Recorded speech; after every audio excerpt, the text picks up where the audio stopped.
Еўразум. Вынікі дня без цэнзуры.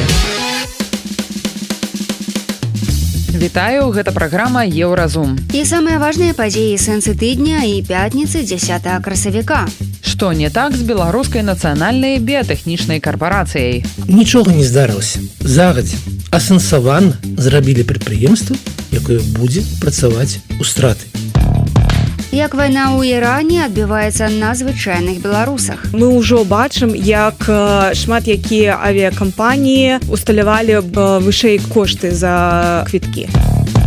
Ці прыслухаецца Мерц да Калеснікавай? Хто такі Лукашенко, калі ты не размаўляеш, нават з Пуцінам не жадаеш размаўляць, дык навошта размаўляць з Лукашенко? Пра гэта ды іншае больш падрабязна цягам бліжэйшай гадзіны. Еўрарадыё. Мэч з першага гуку. Днямі Лукашенко раскрытыкаваў БНБК, то бок беларускую нацыянальную біятэхналагічную карпарацыю. Маўляў, на кампанію укладаліся такія надзеі, аднак яна стаіць з працягнутай рукой.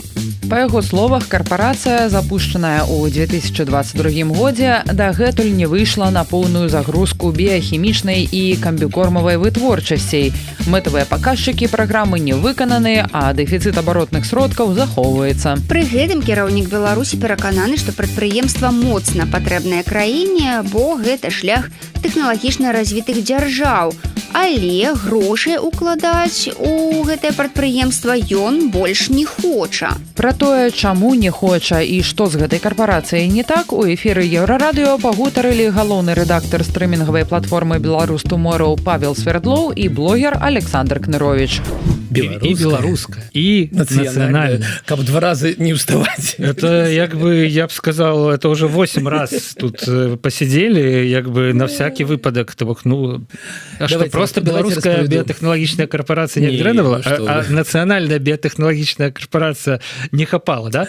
Ну вот. Жорсткі беларускі брейн. У нас есть видео с этой нарады. Але, Александр, коли есть интро... Могу вести интро. Ведаеце, давайте трохі пра тое, што такое беларуская біятэхналагічная карпорацыя. Гэта прыватны праект. Ім кіравала Надзея Каткавец, хатычная, вялікая жанчына, была замміністрка сельскай гаспадаркі, і там былы прэм'ер-міністр Казахстана, Кыргызстана, прабачце, які разам з Бакіевым схаваўся ў Беларусі, які змяніў імя, он был там неяк па-кыргызску, а стал Даніил Урицкі, і атрымаў беларускі пашпарт у 2016 годзе. І вось гэта был праект гэтых двух людзей, за якімі, канешне, стаялі чыісьці інтарэсы. Як выглядаў бізнес? 700 мільёнаў укладанняў, з якіх большасць, там каля 600 мільёнаў, дакладнай лічбы, не будзем зараз шукаць. Гэта кітайскія крэдыты, то есть зноў гэта кітайцы, якія даюць крэдыт пад дзяржаўныя, то бок вашыя гарантыі, але прыватнаму бізнесу. Зараз Лукашенко это таксама все это скажа, пацвердзіць, але окей. І у чым был план? Гэта павінны былі быць амінакіслоты, і вось гэтая карма, дабаўкі, і па плане павінен была быць выручка гадавая штосьці каля 600 мільёнаў долараў. А потом штосьці пайшло не так, давайте зараз паглядзім. Класс, то бок взять китайский кредит на 600 и за год его адбіць. Не, ёсць же яшчэ... Не, ёсць яшчэ, да, конечно. Але только не распавядайце Лукашенко про завес. Александр, я відэа доўгае, троххвіліннае падзяліў на 3. Давайте. На 3 кавалачкі. Першы кавалачак караценькі, ён, вот, можем сказать, завязка, да? Давайте поглядим. Создавая ее, когда-то мы гордились, что мы... государство одно из 5 там, или из 4, которые имеют такие биологические технологии. Пришло время с новым руководством правительства, с новым руководством самой корпорации посмотреть на то, как она работает. Значит, замах. Які сумны чалавек. Да.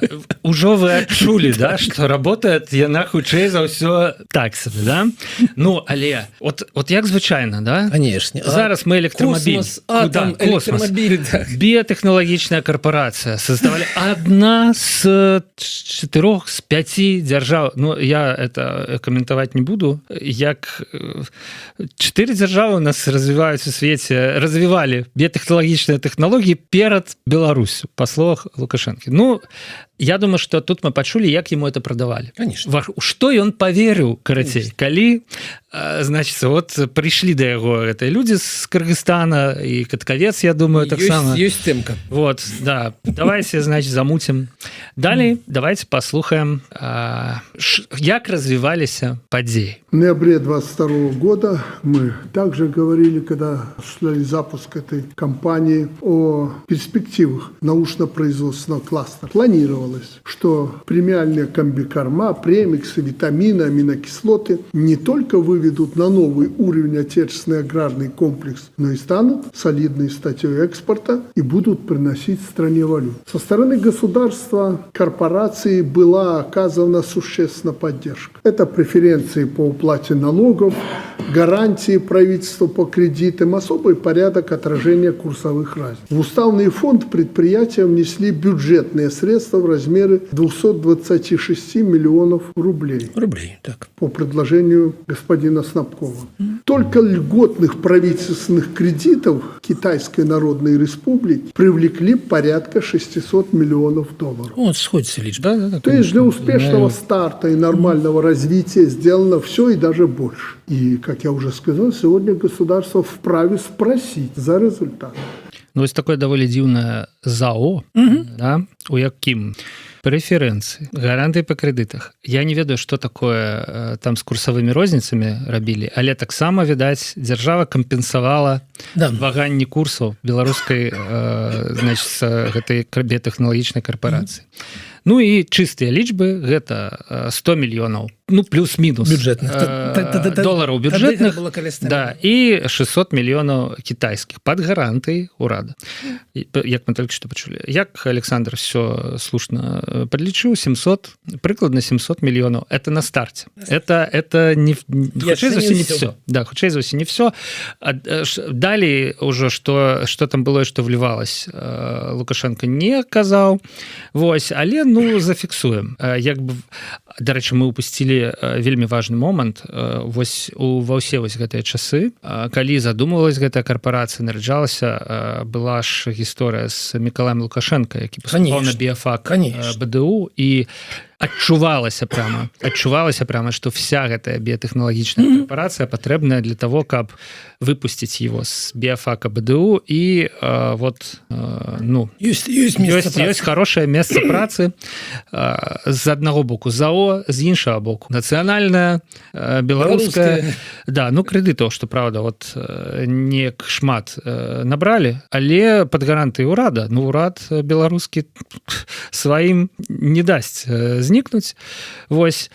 Ну і вот мы пачулі, да, экспорт, вітаміны, карма, вось гэта все мусіла просто вывесці Беларусь, ну, да, расквітнець. Гэта праграма Еўразум і размова Паўла Свярдлова з Александром Кныровічам. Гаворка ідзе пра беларускую нацыянальную біятэхналагічную карпорацыю і пра тое, што з ёй не так. Вот чаму ўзнікла патрэба ў 2026 годзе збіраць нараду? Давайте третье. Из представленных материалов следует, что этих результатов, к сожалению, нет. Хотя зарплату все получают исправно, почти на 16% выше среднеобластного уровня. Единственное, в чем вы проросли, это география экспортных поставок. С 6 стран в 22 до 12 стран в 25 году. Ну, теперь мы добра ведаем, что такое беларуская нацыянальная біятэхналагічная корпорация. Давайте я дакіну вам трохи лічбаў, якія здесь не гучаць, тому что ён кажа, не выполнили, не выйшлі, не зрабілі, але не кажа, як гэта выглядае ў лічбах. Выручка павінна была быць каля 600 мільёнаў, і тыя лічбы, якія былі ў прэсе, гэта 200 мільёнаў. І трэба разумець, што з гэтых 200 мільёнаў беларускі рынок, няма дакладных лічбаў, але агульнымі, каля 100-120. То бок, калі планаваўся экспорт на 500 мільёнаў долараў, то ён сапраўды атрымаўся, дай бог, калі на 80. То бок, яны праваліліся на знешнім рынку. Чаму яны праваліліся? Не, ну яшчэ Расія, хутчэй за ўсё, забрала там трохі.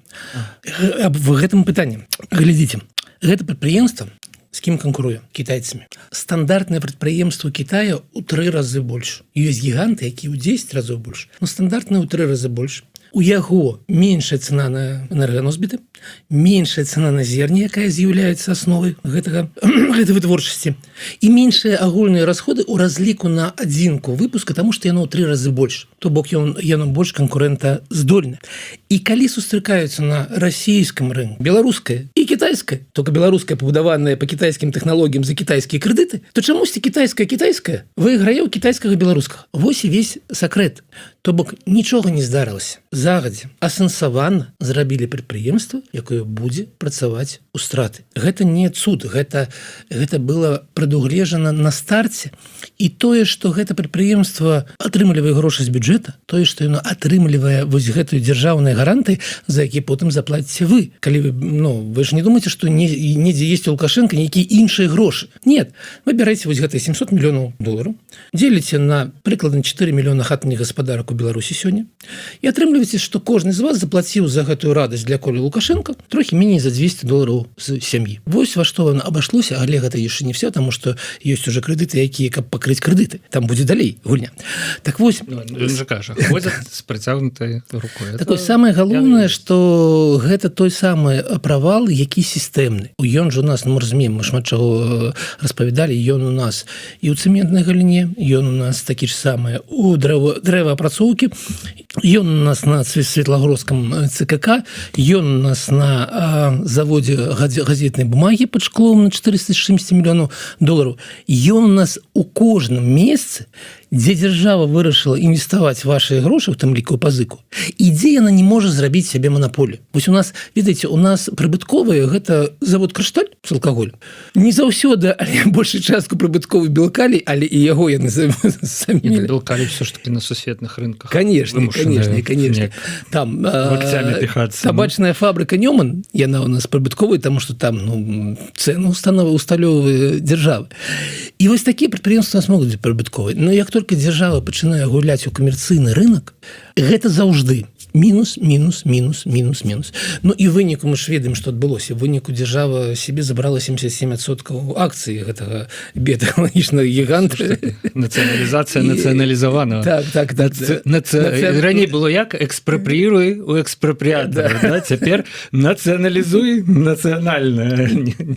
Ладно. Вось такая гісторыя. А яшчэ, конечно, дэсерт.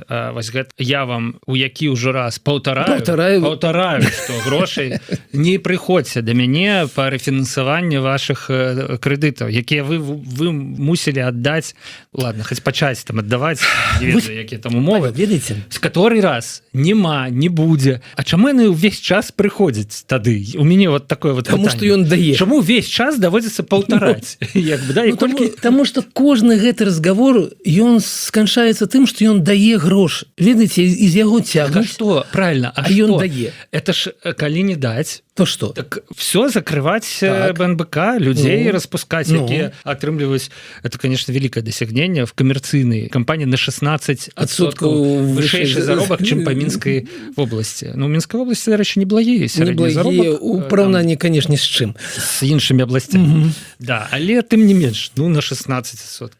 Павел, ведаеце, калі бы Лукашенко нікуды не сыходзіў, сидзеў бы і далей рабіў бы то, што ён робіць зараз, но аднойчы сказаў, я вам больш не дам грошай і не даў бы. І калі б ён гэта вось зрабіў, калі б ён спыніў гэты мільярдны поток з вашай кішэні, то краіна была бы іншая у эканамічным сэнсе. Яны вымушаны былі бы ці прадаць гэтыя прадпрыемствы камусьці, хто можа імі кіраваць, ці іх зачыніць, і не было бы вялікай біды того, што іх зачынілі, таму што у нас больш на палову эканоміка прыватная, а частка з дзяржаўных прадпрыемстваў ўсё ж таки можа нешта вырабляць і працаваць далей. Не было бы нейкай беспрацоўя, чагось такога іншага. Але натуральным чынам за гадоў бы 5 мы пабачылі бы другую іншую эканоміку, якая была бы больш эфектыўнай. Але гэта бы азначала, што гэта больш не лукашэнкаўская эканоміка, што ён больш не можа кіраваць і загадваць каму што рабіць. І ў гэтым яго, ведаеце, такі жыццёвы стратэгічны парадокс. Я не задаволены тым, што яны ў мяне цягнуць грошы, я разлічваў, што яны будуць самі зарабляць. Але я жадаю імі кіраваць, таму я ім буду даваць і даваць грошы. Александр Кнырович, Павел Свердлоў, побачымся праз тыдзень. Да пабачэння. Далей у праграме «Еўразум». Як вайна ў Іране адбіваецца на звычайных беларусах? Мы ўжо бачым, як шмат якія авіякампаніі усталявалі б вышэй кошты за квіткі. Ці прыслухаецца Мерц да Калеснікавай? Хто такі Лукашенко, калі ты не размаўляеш нават з Пуціным не жадаеш размаўляць, дык навошта размаўляць з Лукашенко? Сустрэнемся пасля навінаў спорту.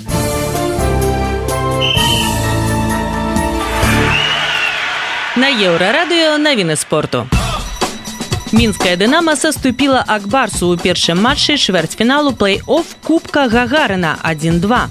Упершыню ў гісторыі зубры пачалі серыю другога раунда на родным лёдзе, але перамагчы не здолелі. Госці вырашылі лёс сустрэчы ў другім і трэцім перыядах. Дынамаўцы скарацілі адставанне за 1,5 хвіліны да фінальнай сірэны, аднак перавесці гульню ў авертайм не ўдалося. Другі матч серыі да 4 перамог пройдзе 11 красавіка на Мінскай арэне. Пакуль наперадзе Акбарс 1-0 у серыі. ГКС Катавіцы беларусы Лішкурына выбылі з Кубка Польшчы, саступіўшы Ракову ў драматычным матчы. Гульня атрымалася сапраўды вар'яцкай. ГКС павёў 2-0. Пры гэтым эпізодзе з другім голам беларус аддаў перадагалявую і абыграў некалькіх супернікаў перад пенальці. Аднак у другім тайме катавіцы прапусцілі двойчы за 2 хвіліны, а на 67-й Раков ужо выйшаў наперад 3-2. На апошняй дадатковай хвіліне ГКС выратаваўся 3-3. Гульня перайшла ў дадатковы час, дзе каманды зноў абмяняліся галамі 4-4. Усё вырашыла серыя пенальці, дзе мацнейшым аказаўся Раков 4-2. Ілля Шкурын выйшаў на стартавым складзе і быў заменены на 63-й хвіліне. Такім чынам катавіцы не выйшлі ў фінал, і шанец на еўракубкі для каманды застаецца толькі праз чэмпіянат. Беларускі трэнер Дмітрый Раўнейка пасля сыходу са штаба зборнай Беларусі далучыўся да акадэміі французскага клуба ПСЖ, філіял якой таксама знаходзіцца ў Аб'яднаных Арабскіх Эміратах. Цяпер ён з'яўляецца памочнікам тэхнічнага дырэктара, займаецца арганізацыйнымі пытаннямі і трэніруе каманду ПСЖ У-15. Галоўны трэнер Ліверпуля Арне Слот верагодна застанецца ў камандзе на наступны сезон, нягледзячы на няўдалы сезон. Кіраўніцтва клуба лічыць, што на выступ паўплываў шэраг фактараў. Сярод іх трагічная смерць Дыегу Жоты ў пачатку ліпеня, якая адбілася на ўсёй камандзе, а таксама спад формы ключавых гульцоў, у тым ліку Вірджыла ван Дейка і Махамеда Салаха. У клубе таксама адзначаюць, што Слоту патрэбны час і некалькі трансферных вокнаў, каб сфарміраваць склад пад сваю філасофію. Кантракт Слота дзейнічае да 2027 года, і ў Ліверпулі лічаць, што трэнер мае дастатковы крэдыт даверу, каб працягнуць працу. Гэта былі навіны спорту. Заставайцеся на Еўрарадыё.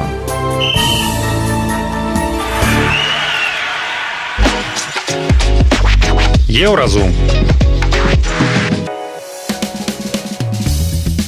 Пасля таго, як Злучаныя Штаты і Іран заключылі часовае перамір'е, кошты на нафту знізіліся да $95 за барэль.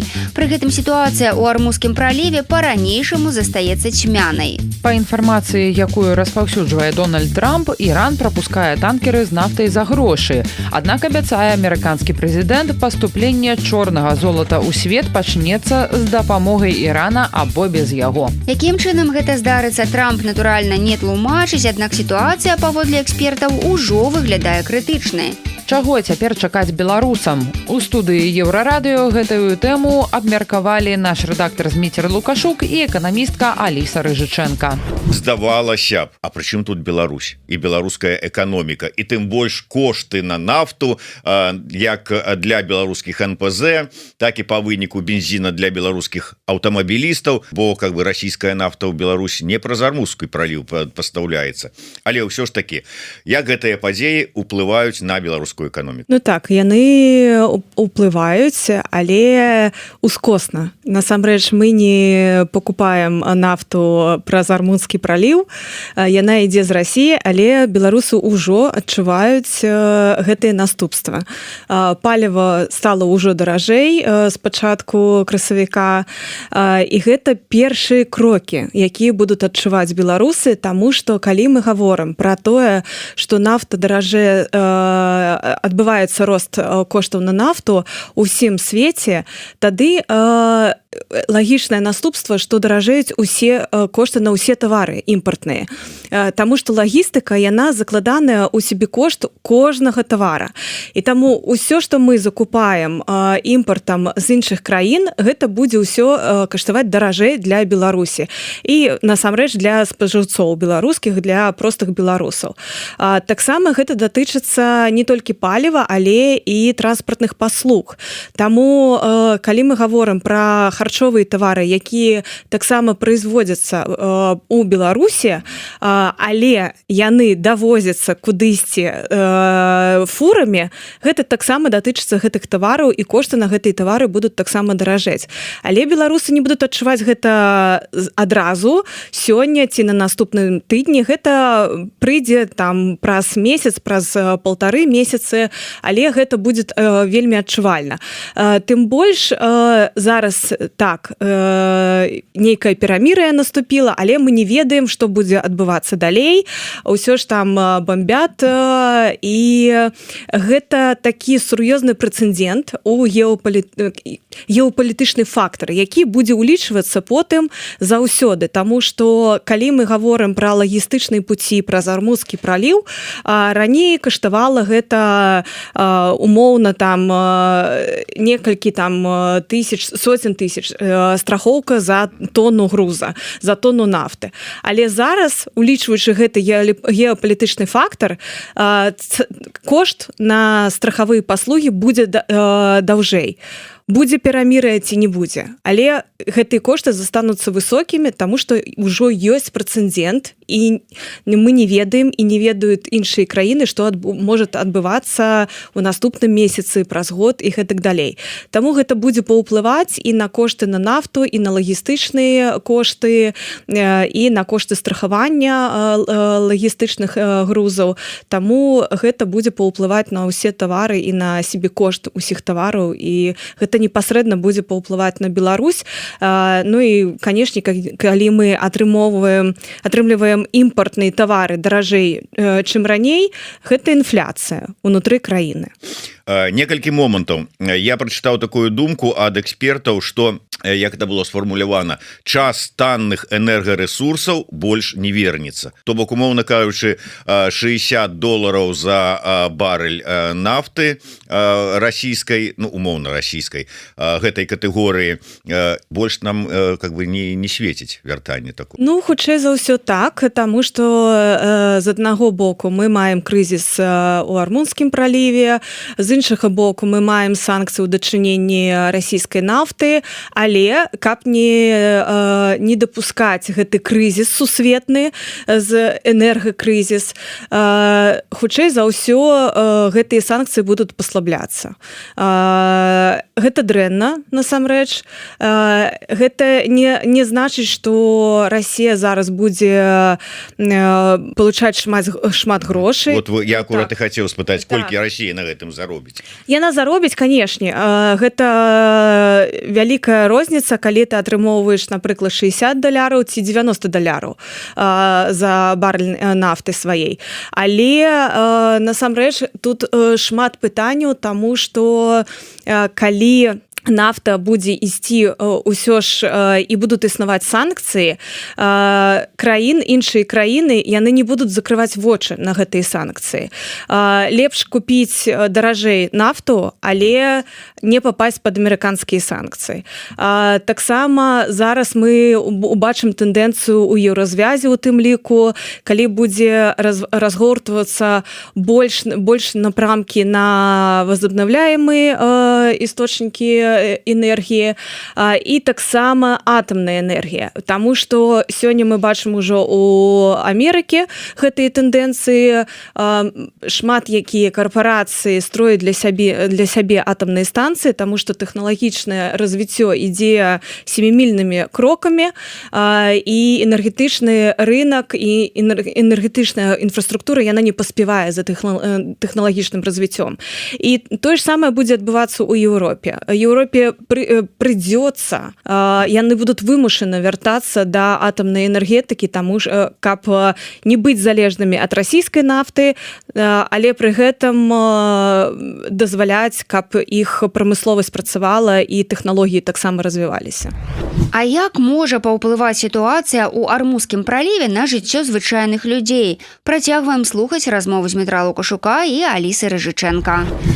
Я, можа быць, коротко тут трошечку ў бок, але па гэтай же энергетычнай тэме. Сёння раніцай прачытаў такую страшылку ад выдання «Кар'ера де l'Essera». Яны пішуць про тое, што усе авіапералёты ў свеце могуць спыніцца ўжо праз 10 дзён, што і гэта будзе катастрофа, таму што паліва засталося толькі на такі тэрмін. Наколькі гэта рэальна? Я не ведаю, колькі засталося паліва для летакоў, але так насамрэч, што зараз адбываецца в Армузскім праліве, ці будзе ён адчынены, колькі будзе каштаваць транзіт праз гэты Армузскі праліў. Мы бачылі гэтыя прапановы ад Ірана да США, там таксама яны маюць права усталёўваць любыя кошты за гэты транзіт, таму гэта так, вельмі цікава, што будзе адбывацца, і я не думаю, што не стане паліва для летакоў, але мы ўжо бачым, як шмат якія авіякампаніі усталявалі больш вышэй кошты за квіткі. Таму гэта будзе тэндэнцыя далей працягвацца. Да, то бок рост коштаў, інфляцыя і ўсё вось гэта. Я вярнуся да тэмы роста коштаў і інфляцыі. Вы азначылі, што ўсё ж такі там у Беларусі прыходзяць імпартныя тавары, яны будуць даражэйшыя за ўсіх гэтых затратаў, як пачынаючы энерганосьбітаў, працягваючы лагістыкай.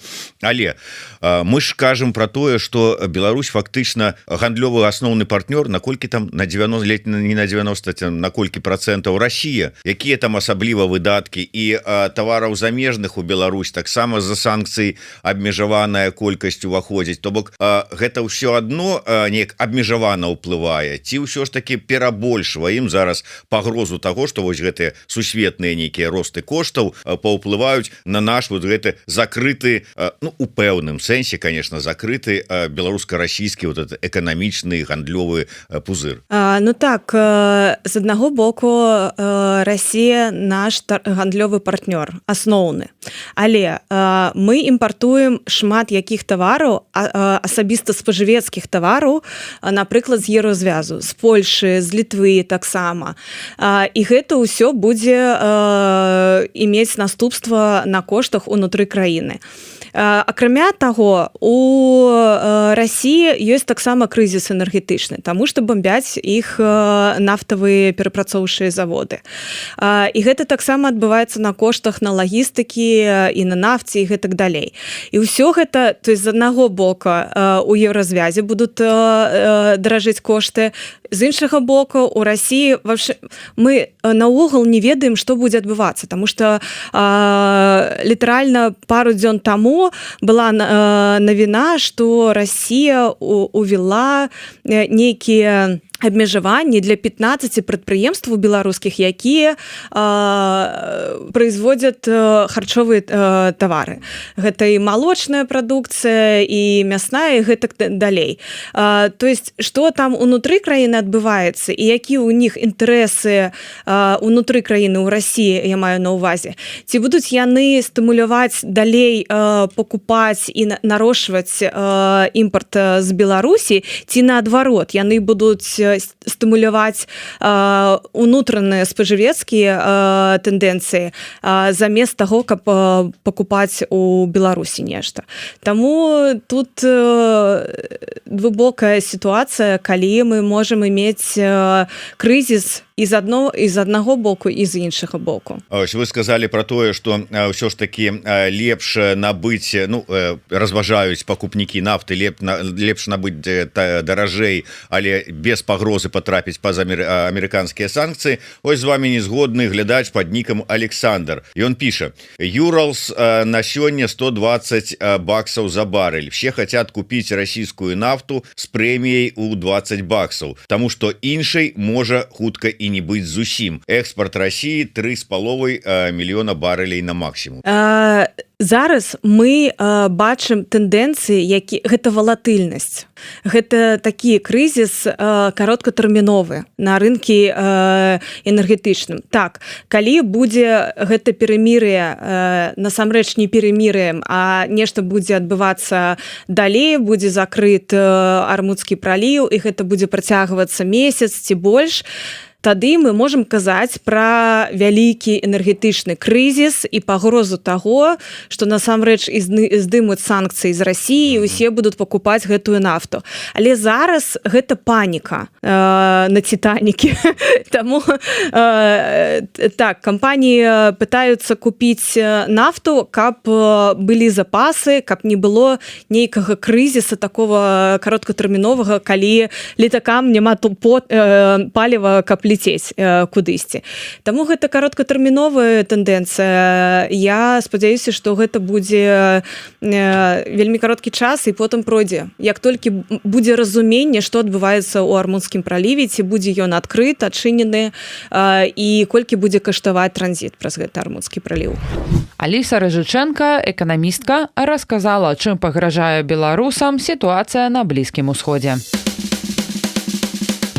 Далей у праграме Еўразум. Ці прыслухаецца Мерц да Калеснікавай? Хто такі Лукашенко, калі ты не размаўляеш нават з Пуціным, не жадаеш размаўляць, дык навошта размаўляць з Лукашенко? Сустрэнемся пасля навіну шоу-бізу. Шоу-біз.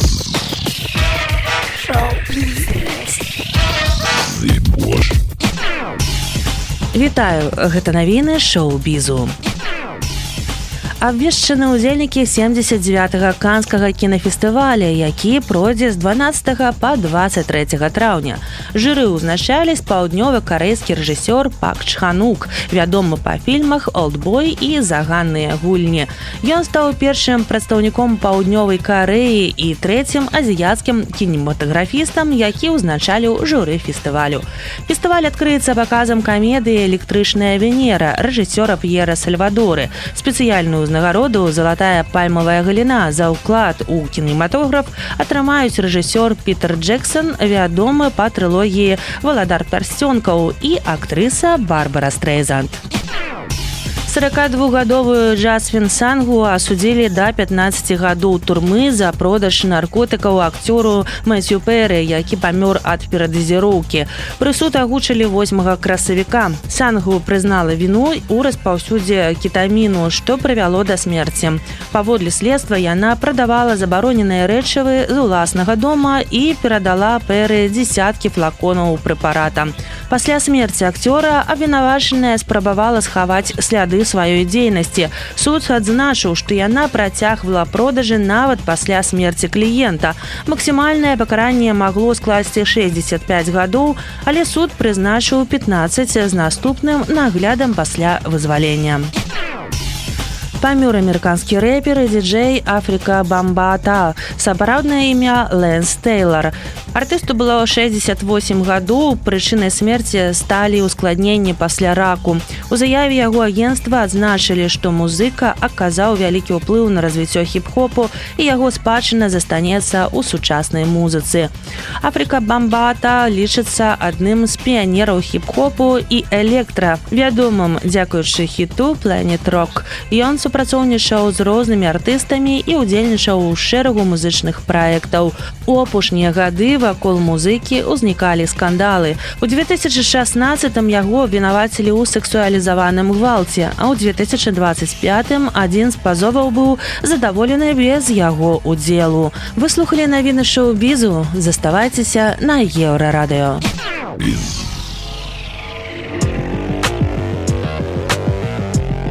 Еўрарадыё. Хваля без цэнзуры.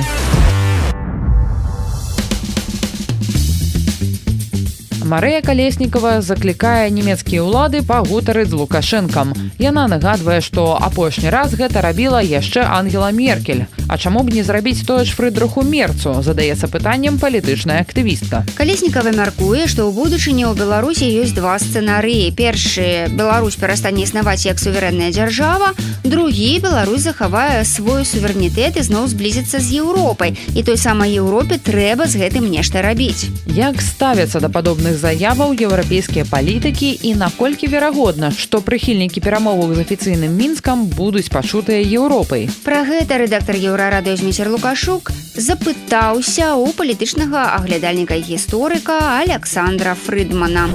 Мерц готовы, не готовы, ну і ўвогуле пра змену там, скажем, адносінаў дыпламатычных, адкрыцця дыпламатычных каналаў з боку Еўросаюза. Ну, калі я не памыляюсь, ўсё ж таки апошнім еўрапейскім кіраўніком, які напрамую кантактаваў з Лукашэнкам, быў прэзідэнт Францыі Макрон. Ну так, да. Адразу пасля пачатку так званай спецыяльнай вайсковай аперацыі расійскай, і там гаворка ішла пра тое, каб вайна не распаўзлася і на далейшай тэрыторыі. Што тычыцца Мерца? Ну, Мерц вядомы тым, і ён не першы канцлер Федэратыўнай Рэспублікі, які так робіць, ну, ён робіць гэта сістэматычна. Ён, калі плануе нейкія знешнепалітычныя рашэнні, альбо там паездкі ці ў Кітай, Злучаныя Штаты, іншае, ён звяртаецца да экспертаў. Тут трэба адзначыць, што экспертныя меркаванні, яны для Мерца, яны заўсёды цікавыя. Не факт, што ён прыслухоўваецца, але ён прынамсі іх выслухоўвае. Давайте вось мы просто уявім сябе такую сітуацыю, ну можа гэта не вельмі так прыгожа выглядае з майго боку, але ўсё ж таки, ну хай у якасці эксперыменту. Калі б мяне Мерц запрасіў бы і задаў бы мне гэтае пытанне, ці мэтазгодна вось размаўляць з Лукашэнкам. Мне была б магчымасць выказаць сваё меркаванне, я перш за ўсё задаў бы Мерцу пытанне. Якія у вас мэты? Калі вашымі мэтамі з'яўляецца вызваленне палізняволеных у Беларусі, калі вашымі мэтай з'яўляецца, ну можа, в нейкай ступені палягчэння сітуацыі на мяжы, то, канешне, мае сэнс з Лукашэнкам паразмаўляць, бо гэта адзіны чалавек, які там вырашае пытанне. І тое, што такія парады робіць Марыя Калеснікава, гэта цалкам слушна. Ну гэта яе ўласны лёс. Калі не прэзідэнт Трамп і не ягоная прамая дыпламатыя з Лукашэнкам, каб не было гэтай камунікацыі і не было гэтых сделак, ну хутчэй за ўсё Марыя Калеснікава па-ранейшаму бы знаходзілася за кратамі без аніякіх рэальных шансаў выйсці на волю. Так што яна знаходзіцца зараз на волі, дзякуючы таму, што Злучаныя Штаты выбралі для сябе вось гэты шлях дыпламатыі, шлях размовы з Лукашэнкам не для таго, каб вызваляць палізняволеных. Там гаворка ішла пра эканамічныя, палітычныя пытанні, пытанні вайны ва Ўкраіне, гэта ўсё вядома. Дык вось, калі вы жадаеце паспрабаваць вызваліць палізняволеных у Беларусі, ну тады мае сэнс з Лукашэнкам паразмаўляць. Ну, дарэчы, не на такім узроўні, а ішла камунікацыя, калі вызвалялі, напрыклад, таго ж Рыка Крыгера, грамадзяніна Германіі, які быў затрыманы ў Беларусі і апынуўся на волі ў выніку гэтай вялікай здзелкі паміж Германіяй, Злучанымі Штатамі і Расіяй. Ну хіба ж тады нямецкі МЗС не размаўляў з сваімі беларускімі калегамі? Так, гаворка ішла пра лёс грамадзяніна Федэратыўнай Рэспублікі, і яго трэба было вызваляць, яму пагражала ў Беларусі смяротнае пакаранне. Таму і гэтыя размовы яны вяліся. Калі б Мерц, напрыклад, патэлефанаваў Лукашэнку, можа, нават можна было б дамовіцца пра тое, каб вызваліць пэўную частку палізняволеных. Але ж мы ведаем прынцыпы працы Лукашэнка. Лукашэнка ж так проста не робіць. Гэта ў выпадку з амерыканцамі ён робіць інвестыцыі ў стасункі. І першапачаткова нават вызваляў людзей, не атрымліваючы нічога, толькі каб амерыканцы працягвалі дыялог. Будзе ён так працаваць з еўрапейцамі? Думаю, што так з еўрапейцамі ён працаваць не будзе. Бо павагі да еўрапейцаў куды менш, даверу таксама куды менш, чым да амерыканцаў. Таму з Лукашэнкам паразмаўляць, ну гэта значыць выслухаць прапанову нейкай здзелкі, што мы там вызвалім столькі палізняволеных, а вы адменіце тыя і тыя санкцыі. Калі вы на гэта згодны, калі вы гатовы пайсці вось такім шляхам, можна з Лукашэнкам паразмаўляць. калі вы жадаеце вырашаць фундаментальныя пытанні, якія адпавядаюць перш за ўсё нацыянальным інтарэсам Федэратыўнай Рэспублікі, то бок калі вы пытанні нелегальнай міграцыі жадаеце абмяркоўваць, альбо пытанні арэшніка, ядзернай зброі, якая знаходзіцца у Беларусі, тут у выпадку Беларусі выпадак ён асаблівы для Германії. Не трэба забывацца пра нямецкіх вайскоўцаў, якія знаходзяцца на тэрыторыі Літвы. І калі будзе агрэсія супраць Літвы праз тэрыторыю Беларусі альбо з удзелам беларускіх вайскоўцаў, гэта адразу прамы канфлікт не толькі паміж Літвой і Расіяй альбо Беларусю, гэта таксама канфлікт і Германіі, бо я не хочу зараз нават брацца за гэты кантэкст НАТО, ён незразумелы зусім у сённяшніх умовах, калі вось такія дыскусіі вакол лёса НАТО ідуць, але нямецкія вайскоўцы знаходзяцца там, то бок яны будуць у гэтым выпадку абавязаны абараняць Літву, то бок ёсць пра што насамрэч паразмаўляць. Але пытанне ў тым, ці вырашае гэта Лукашенко, калі маё меркаванне спрасілі пра тое, ці мае сэнс Лукашенкам абмяркоўваць ядерную зброю, арэшнікі, магчымую агрэсію і іншае, не, бо гэта не ягоныя пытанні. Так што тут гэта не ягоныя пытанні, за гэтымі пытаннямі стаіць Расійская Федэрацыя. Так што гэта тут пытанне таго, што цікавіць. І я упэўнены, што пытанне палізняволеных, калі запытацца федэратыўны ўрад Федэратыўнай Рэспублікі, яны вам, канешне, скажуць, гэта важнае пытанне. Так, мы дамагаемся вызвалення палізняволеных, гэта ўсё патрэбна, і мы будзем рабіць усё належнае, але калі гаворка пачынаецца пра такія здзелкі, у мяне няма адчування, што Германія альбо іншыя краіны еўразвяза на такія здзелкі гатовыя пайсці. Бо прынцып наступны: санкцыі былі уведзены за адпаведныя рэчы. Знікае прычына для санкцыяў, адмяняюцца санкцыі. Перастала б Беларусь падтрымліваць Расію ў вайне, Расіі супраць Украіны, можна было б весці гаворку пра адмену пэўных санкцыяў і іншае. Так што размаўляць дзеля таго, каб размаўляць, я не думаю, што Мерц гэта будзе рабіць. І шансы я вялікіх не бачу. Ведаеце, ужо амаль год Мерц кіруе урадам Федэратыўнай Рэспублікі. Ён да гэтага часу не размаўляў ніводнага раза з Пуціним. Прынцыпова не размаўляў, бо не лічыць гэта патрэбным. І ў сённяшніх умовах не лічыць патрэбным. Так навошта яму размаўляць з Лукашэнкам? Хто такі Лукашенко? Калі ты не размаўляеш нават з Пуціним, не жадаеш размаўляць, дык навошта размаўляць з Лукашэнкам? Так што я думаю, што ў бліжэйшай перспектыве, калі не будзе нічога надзвычайнага, Мерц да гэтай парады не прыслухае. То бок Фрыдрых Мерц, калі сустрэнецца з Марыяй Калеснікавай ці Віктарам Бабарыкам, іх выслухае, але ці прыслухаецца, працягвае Александр Фрыдман. А я б, шчыра кажучы, я б задавальні на месцы Мерца, я б задавальненнем сустрэўся бы з Бабарыкам і з Калеснікавай, і каб пачуць гэтае меркаванне. Гэта заўсёды важна. І акрамя таго, я бы зрабіў гэта быў бы вельмі важны сімвалічны жэст. Гэта быў бы жэст падтрымкі тых людзей, якія з кантэксту 20-го году, якія ў Беларусі змагаліся за свабоду супраць гэтай дыктатуры і пацярпелі ад гэтага. Таму гэты крок быў цалкам слушны, і слухаць розныя пазіцыі і розныя меркаванні гэта патрэбна.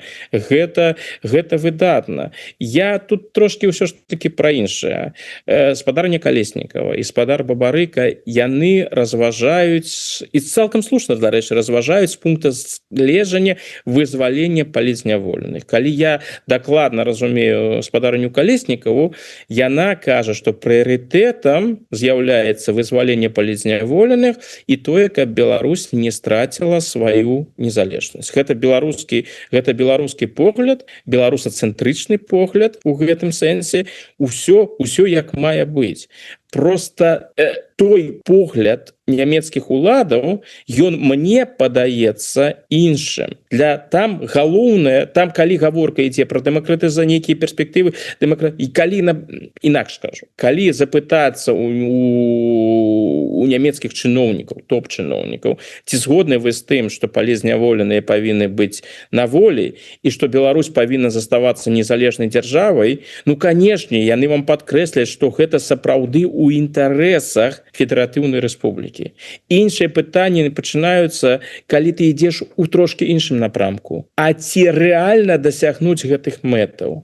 А калі дасягнуць гэтых мэтаў, то які і на якіх умовах? Вось тут насамрэч і пачынаюцца праблемы. Бо ізноў жа федэральны канцлер Германіі гэта кіраўнік нямецкага ўраду. І першае і галоўнае для яго з'яўляюцца інтарэсы федэратыўнай рэспублікі.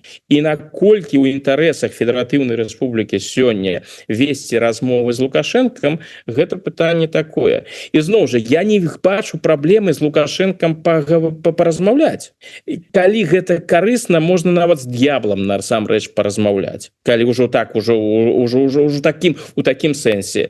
І той прынцып, які выкарыстоўвае Трамп, ён жа не самы дрэнны, што калі гэтыя размовы нешта даюць, можна размаўляць. Ні на кое ўжо гэта прынцыповае пытанне. Ну, зноў жа, напэўна, гэта мой погляд, дарэчы. Федэральны ўрад і канцлер Мерц, відаць, паколькі ён не размаўляе з Пуціным, і у яго іншы погляд, больш маральны погляд у гэтым сэнсе. У мяне такі больш рэал-палітычны, я б нават сказаў. Пытанне ў іншым. Ці можна праз дыялог з Лукашэнкам чагосьці дасягнуць? Я думаю, што з Лукашэнкам можна паразмаўляць, але я ўпэўнены, што з ім немагчыма дасягнуць чагосьці на тых прынцыпах, якіх прытрымліваецца еўразвяз.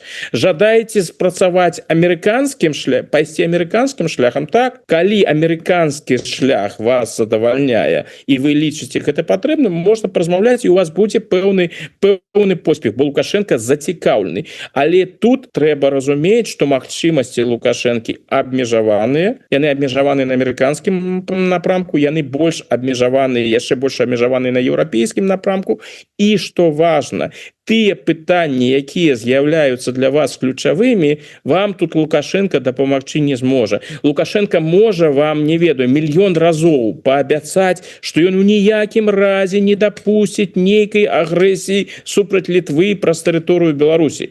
Альбо што ніколі беларуская армія не будзе удзельнічаць у нейкіх расійскіх ваенных авантурах. Паабяцае. Можа нават быць упэўнены, што ён зробіць усё, каб гэта зрабіць. Але апошняе слова тут не за Лукашэнкам. Лукашенко у тых пытаннях, якія сапраўды з'яўляюцца ключавымі у інтарэсах, нацыянальных інтарэсах Германіі, як я разумею гэтыя нацыянальныя інтарэсы, ён не з'яўляецца тым чалавекам, з якім можна весці канструктыўны дыялог і дасягнуць патрэбных мэтаў. У эфіры Еўрарадыё быў гісторык і палітычны аглядальнік Александр Фрыдман. Ён пракаментаваў заклікі Марыі Калеснікавай да нямецкіх уладаў паспрабаваць пачаць дыялог з Лукашэнкам.